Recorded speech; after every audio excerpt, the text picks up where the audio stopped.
Good afternoon. Let's see if we can get some sharing of the screen going. There we go.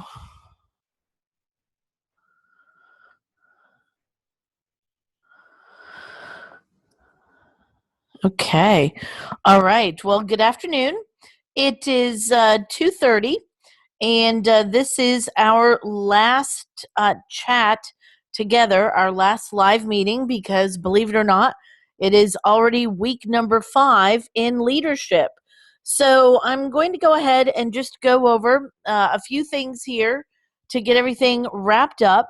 I want to remind everyone that if you still owe me a paper from along the way this term, now would be the time to get that in because we are going to be at the end of the term come this Sunday evening.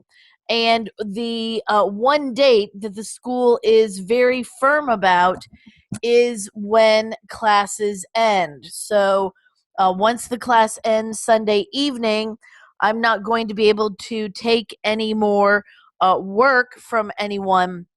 So I want to make sure that it is uh,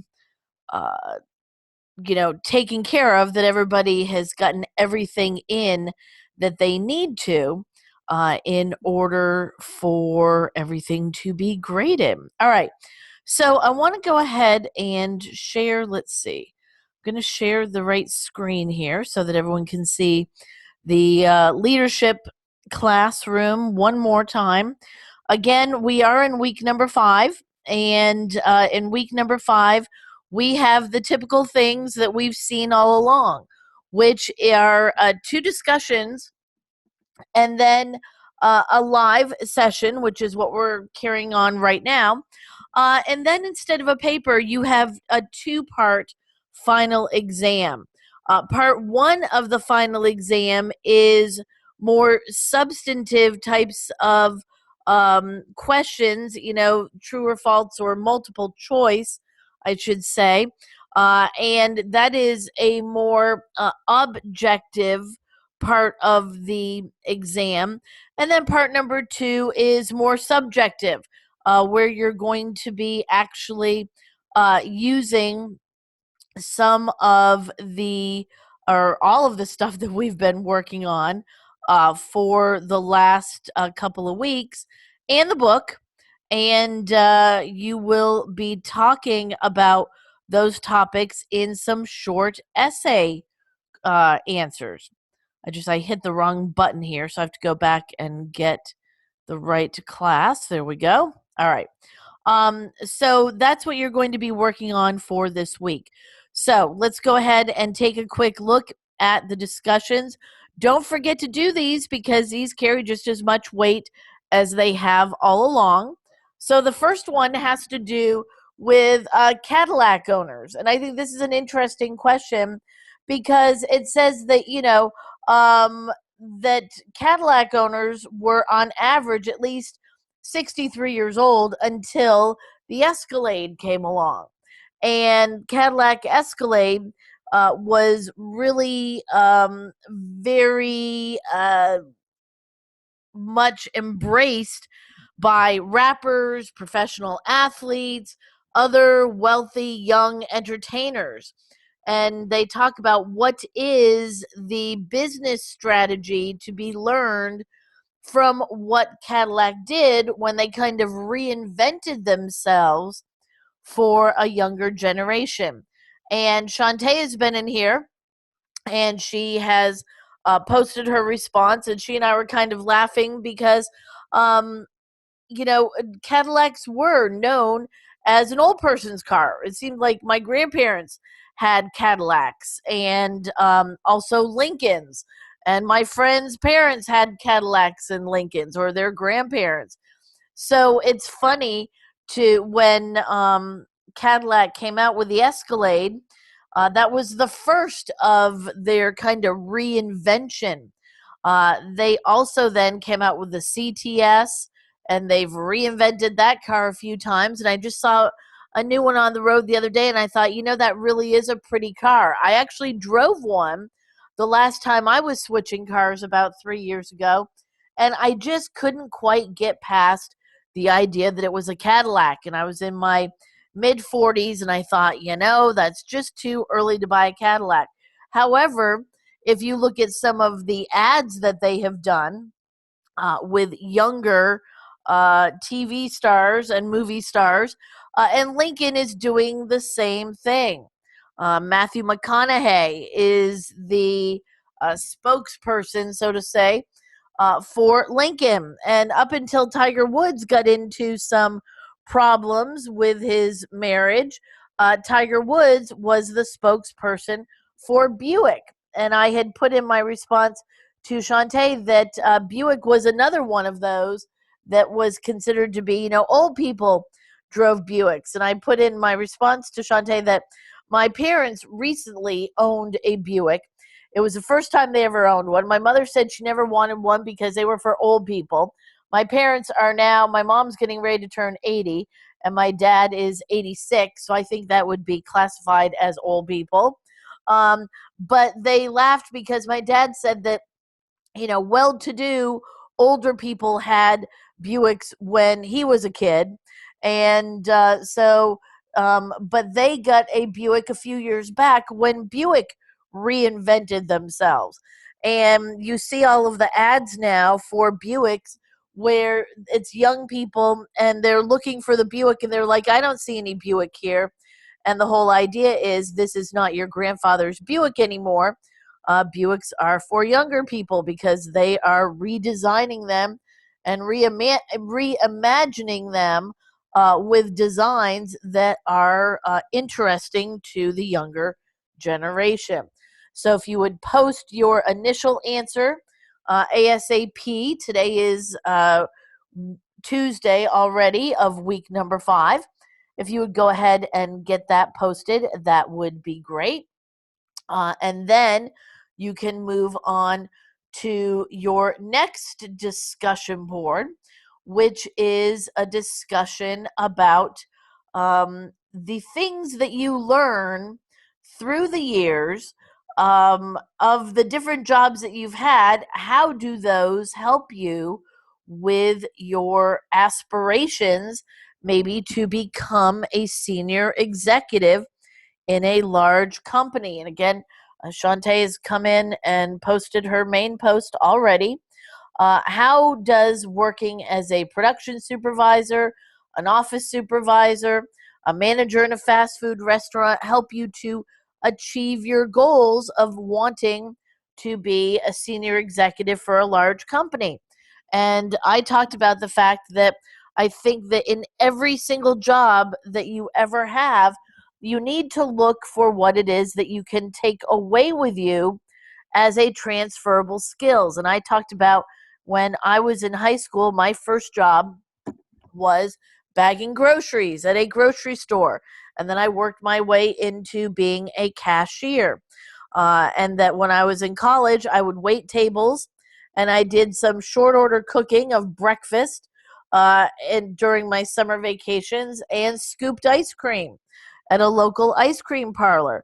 And how all of those jobs really taught me to get to work on time, to be responsible for what my area of responsibility was, to learn how to work with all different kinds of people, to learn how to interact with different types of customers, customers who are in a good mood, customers who are not in a good mood, to deal with problem solving and customer service. And so, really, I tell all of my students, look for what it is that you can take away from every experience that you've had. I'll have students say, I only work at, fill in the blank. Well, you shouldn't look at it that way. You should look at everything that you're doing as a chance to learn skills that you can take with you. I guarantee you that the skills that I learned in the first jobs that I had certainly helped me to persevere through some of the educational issues, or the times that things were hard and I thought, oh gee, I don't know if I can make it through this. It was a way for me to learn things that everybody can use when they are getting ready to move on to different areas. Hi Jennifer, how are you? Good to see you. I can see that you are the person who has up. I see. It looks like she's gone back out, but she was here, and I saw her for a moment. Jennifer, hopefully you can come on back. So we now are going to move on to talking about the last task that we have. So let me go back here and get to the right part. Final exam, obviously part number 1. It's not timed, it's open book. It is the more the more objective part of your exam. Again, there are right and wrong answers, so you need to make sure that you are being careful and putting down the right answer. That is part number 1. And then part number 2 is to work through the different short answers. Now, all 10 questions need to be answered. 150 words is the lower end of what you need to answer these questions. And people go, wow, 150 words, 10 different questions, that's 1,500 words, that's an awful lot. Well, really, once you look at these different topics, I think you'll find that writing 150 words is not going to take all that much time. That's not a lot to be writing on any of these topics. Let's see, I think Jennifer's come back in. Hi, Jennifer, can you hear me? Can you hear me? Yes, there she is. Yeah, I'm here. I'm having some internet connection issues. All right. But I'm here. Okay, glad to see you. All right, so we're talking about the final exam here. 150 words. You also should be citing a reference for the work that you do on these. Remember, references are for items that are not just generalized pieces of information that the average person walking down the street knows. So, explain why someone would want to assume a leadership role within an organization, the pros and cons of being a leader. That is number 1. According to Globe Research, 10 differences in cultural dimensions. What are all of them? That's obviously something that you should be citing a source for, because that's certainly not information that the average person walking down the street would know. Explain why it's important for an effective leader to also be a good follower. How is it that a good leader should be a good follower as well?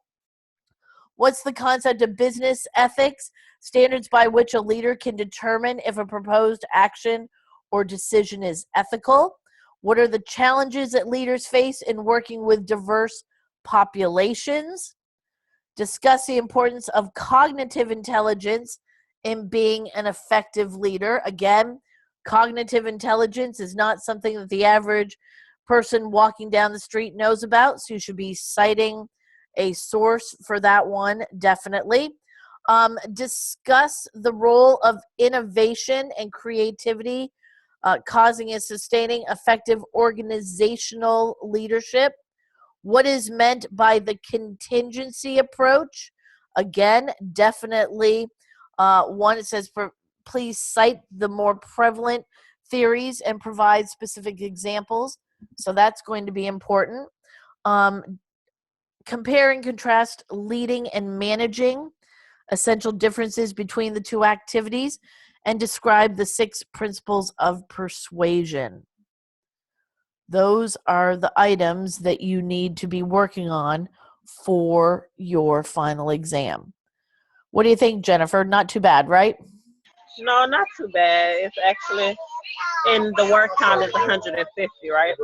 Right. 150 words at a Yeah, I minimum. Now, the can. thing is, like I said, some people look at that and they go, oh, gee, that's 1,500 words, but 150 for each one of those. Once you get writing, it doesn't take very much to get you to Yeah, 150 words. that I can probably do that in 2 minutes.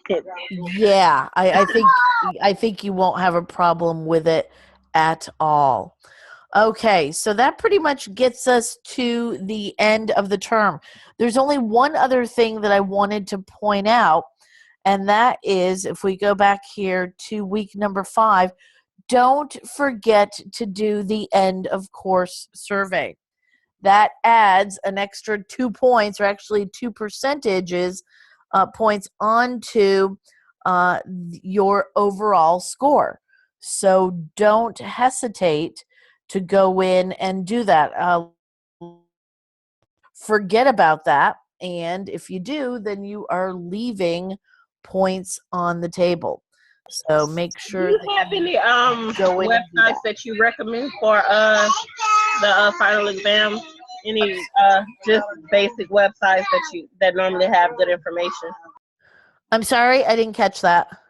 Just any websites that you think is just good information just to read up on for the course. Well, you mean for the essays, for the essay answers. Yes. Um, I think that if you go out and Google search things, you'll be fine. I don't think there's one particular place where you're going to find the information, because this is kind of like all over several different topics. But I think that if you just go out and do some generic Google searches, that you'll probably, every single one of these topics is big enough that you will find more than you ever wanted to know about them with simple Google searches, I think. Okay. Okay. Mhm. All right. Well, I want to tell everyone that it's been a pleasure. Leadership class with this 5 weeks has gone by pretty quickly, as usual. And after this, though, you will have a nice 2 week break. Oh Start up wow, we have a again 2 week in the break. middle of April again. And also, like I said, the biggest thing for this week is if anybody owes me any late work, you have to have everything in and completed by Sunday night. Once the class closes, that's it.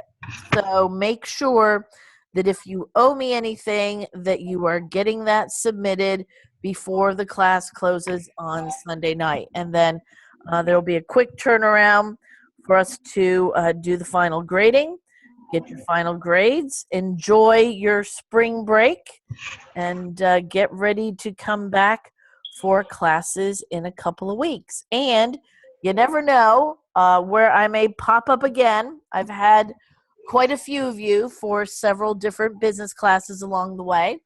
And I hope to see you once again. I think I've got leadership and maybe effective negotiations, or management theories, I think, and political science, I think, is what I have for this next term. And I think I've had some of you for both of those classes. So, I if think I have political science next term, if I'm not mistaken. okay, then I may be seeing you in that class. I do owe you one or two assignments, maybe. From I think last. No, I think it's just one from last week. Are you gonna wait until the end of this week to grade it, or will it be up sometime during this week? Probably. It will probably be over the weekend sometime before I get in. I did some late grading when I graded yesterday, so my guess would be it's probably not going to be until later on over the weekend is when I would get it done. Okay. Okie doke. So that Okay. gives you some time to, like I said, as long as everything is in by Sunday evening, then I can get everything graded. Okay. Great. Okay. All right. Well, take care, everybody. Again, it's been a pleasure having you in leadership class. Enjoy So your I break. always enjoy your courses. Huh? I always enjoy your courses. Well, Thank thank you. I appreciate that, Jennifer. And I don't know, who knows? I may be seeing you for poli sci next term. you. Okay. Okay, take care. You We'll see you in too. a couple weeks. Okay, Have bye a bye. good one. Bye bye.